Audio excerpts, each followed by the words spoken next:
مزه شو با اهلیدین. مردک چی را دوست می‌دارد؟ گوشت. این چی مقصد بود؟ یا که با یگان کسی گفت گفتن می‌خواست هر دوی شما نمیدونم همه را پرسیدن. انا را دیدی؟ نمی‌بینیش؟ او را ما فقط خودم می‌بینیم همون جمع نوازمش. ما با هم سرود دزدی مشهور شدیم. ولی کدام می‌بینم میگه فردون خود دست پنجه هم خودکنی هم نداشته.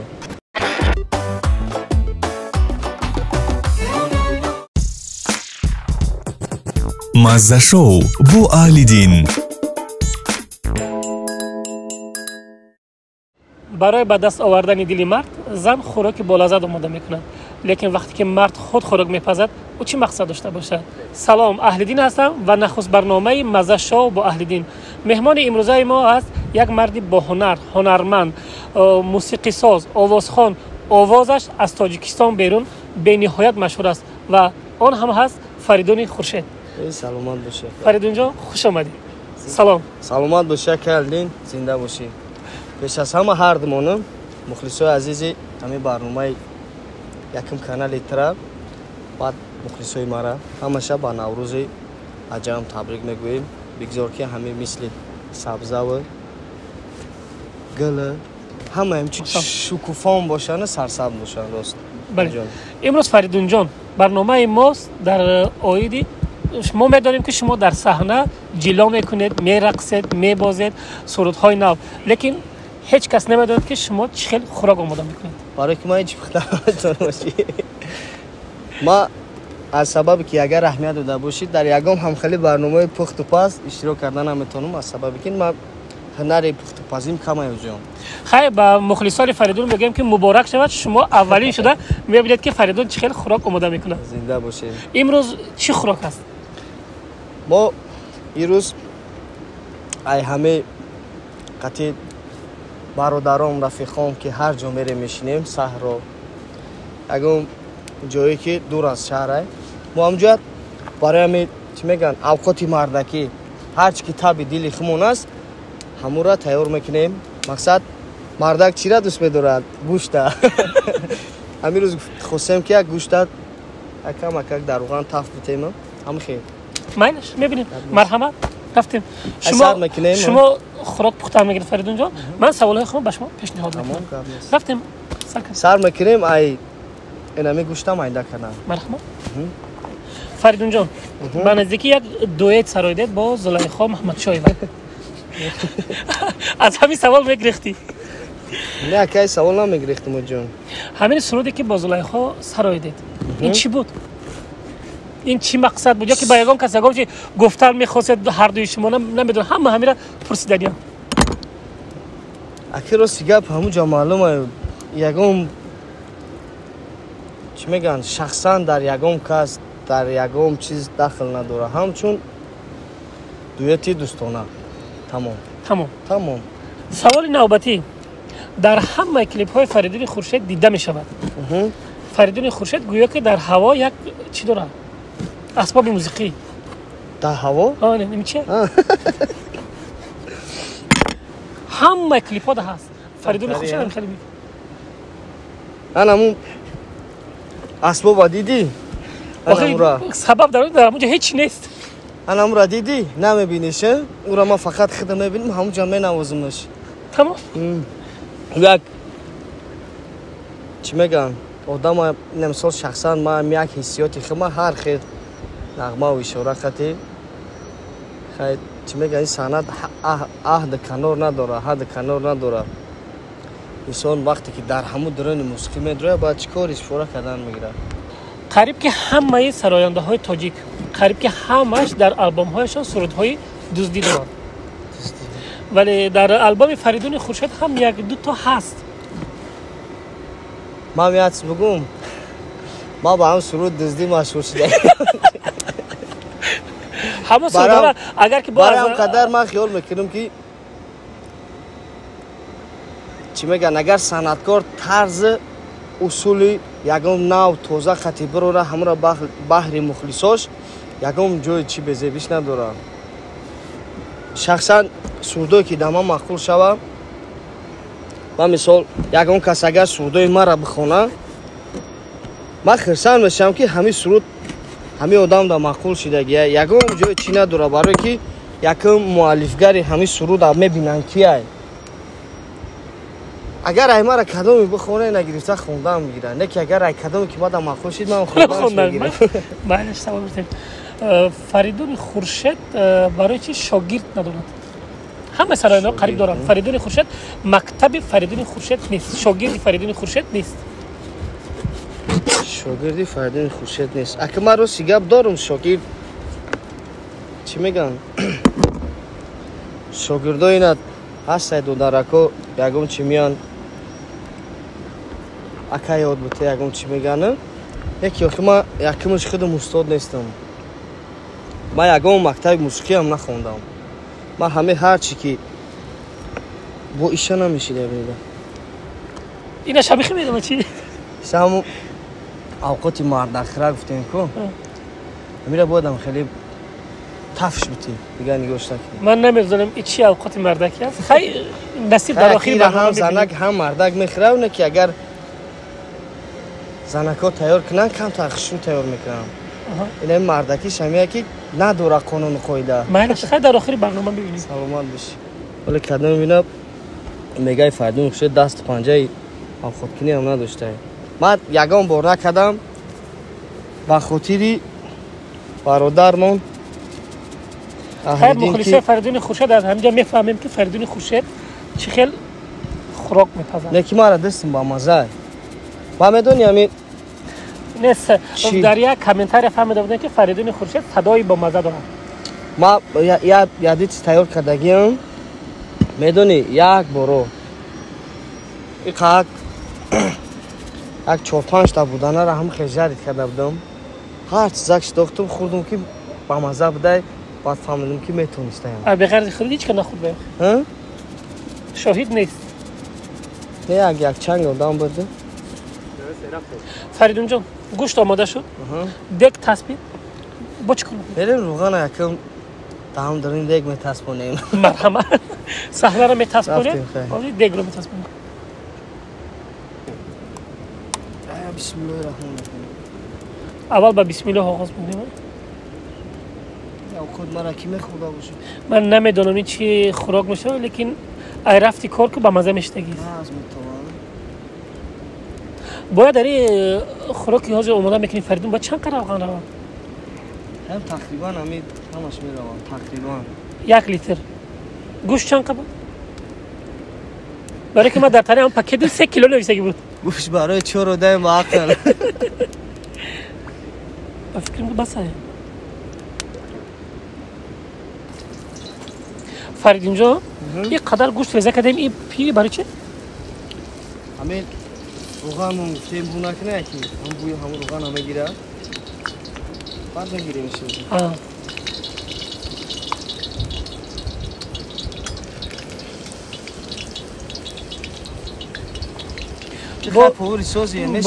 با فریدون خورشید میگه که من خوراک پختن نمیتونم من هیچ رو نمیدونم ما هم کامل بوم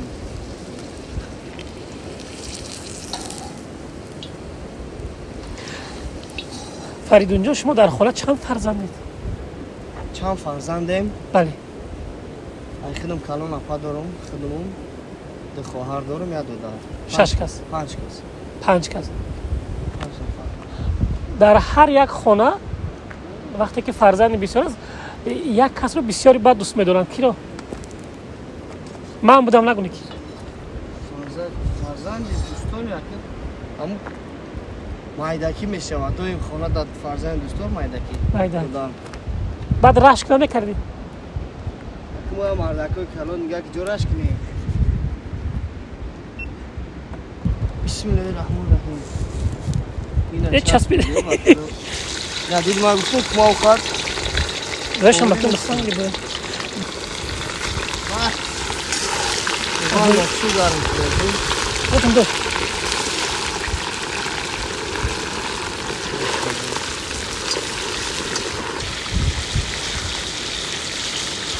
خیلی بودم خود نکرده بودم همون 1 بار نیم گور هم نکردم با خیلی وقت گذشته فریدون خوراک میخواد به نهایت تعریف کرده سه عاقبت کارش چی میشیده باشه؟ یا خیلی تویی خیلی تاف بودن بریم پیازمون آریزه من میره سرود مای گنده رو کی نویست؟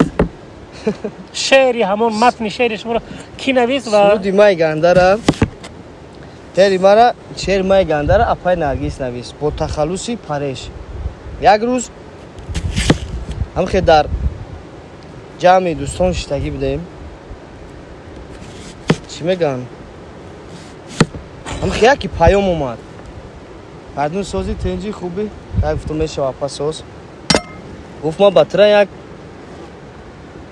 شعر نویستم مای گنده را اولی گنده یاد میکنیم یک دیدم خیلی خدمم حیران شدم گفتم بی گپی زور بوده شعری زور گفتم تمام انا میره همه شمی نویسی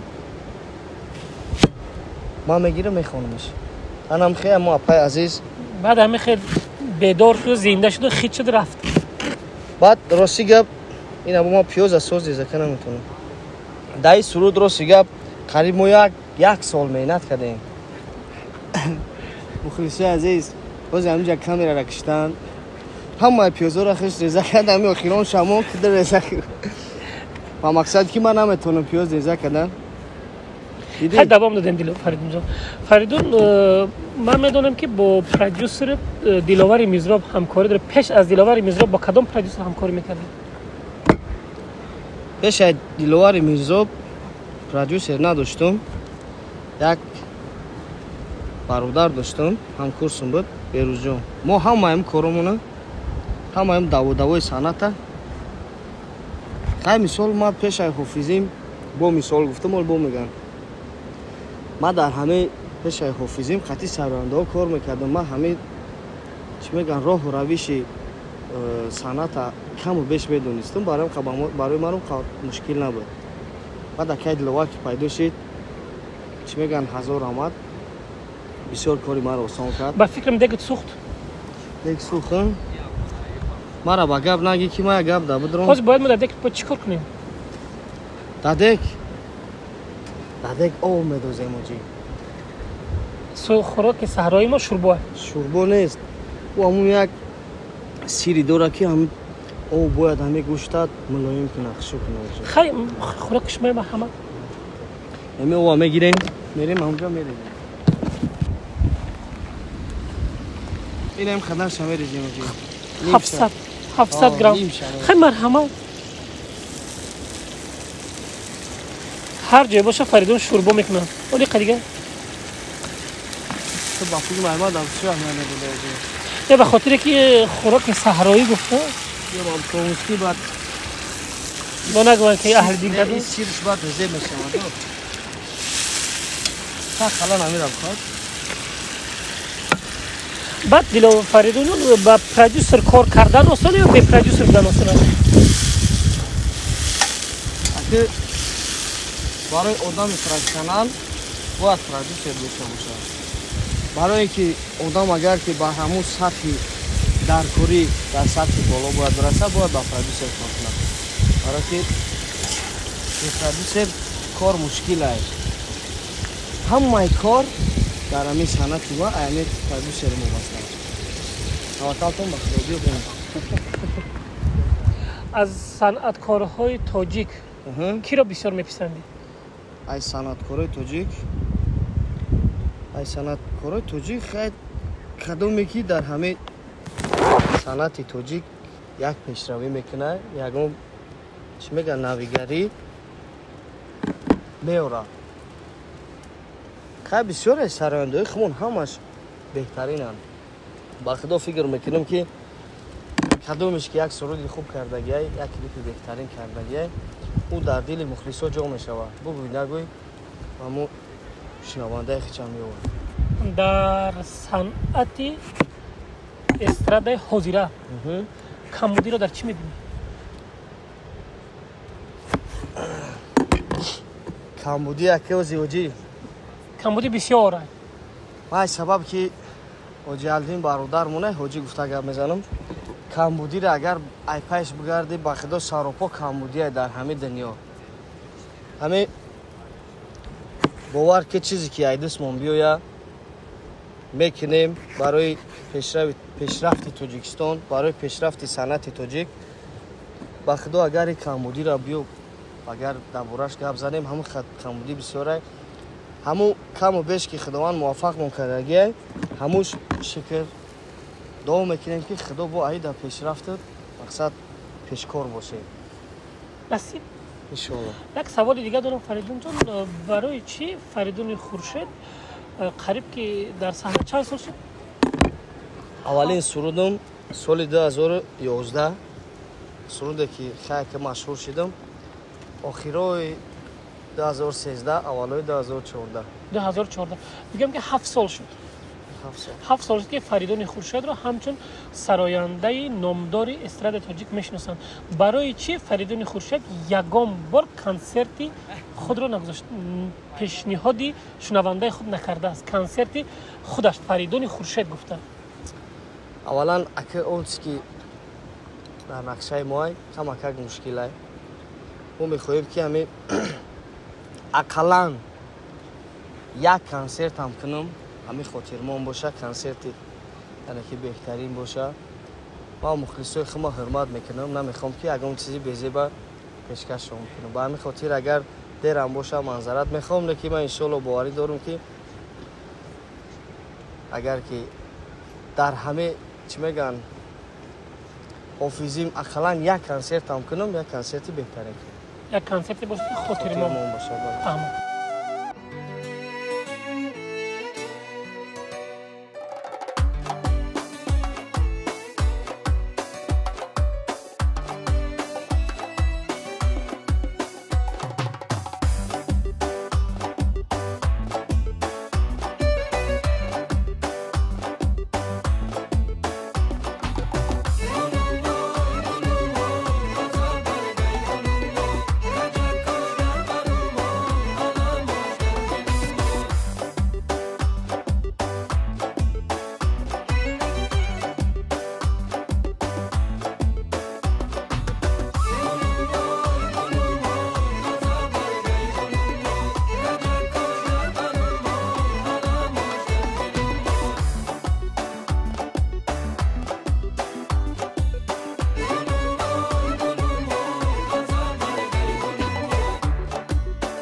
سرپرست برنامه ما مرکز سودای سیاریان صفت اعلی نرخ‌های دسترس.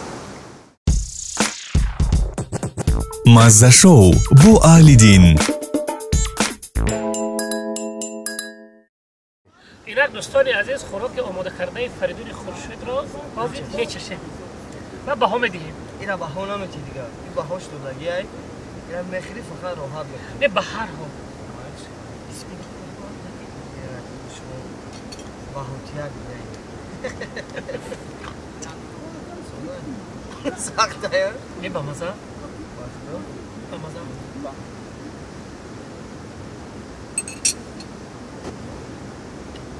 فریدون جان میتونیسی با میگی نمیتونم.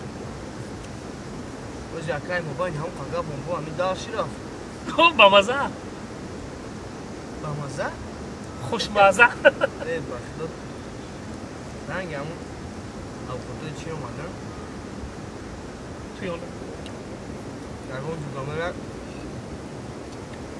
خبری از اون کلاوه رای کن.